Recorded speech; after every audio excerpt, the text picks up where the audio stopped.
अवधूत चिंतन श्री गुरुदेव दत्त. श्री स्वामी समर्थ.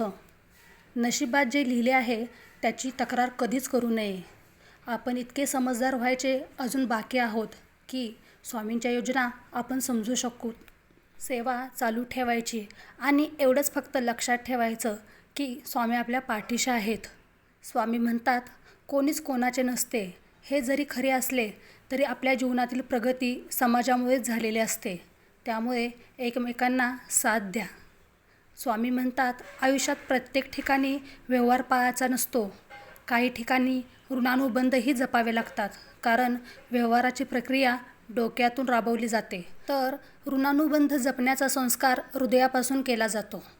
सर्वात महत्त्वाचे म्हणजे स्वामींच्या दरबारातून आजपर्यंत कोणी रिकामा गेला नाही आणि जाणारही नाही. फक्त स्वामींनी आपल्या झोळीत काय टाकले आहे हे समजण्याची कुवत असणे हेच महत्त्वाचे आहे. श्री स्वामी समर्थ.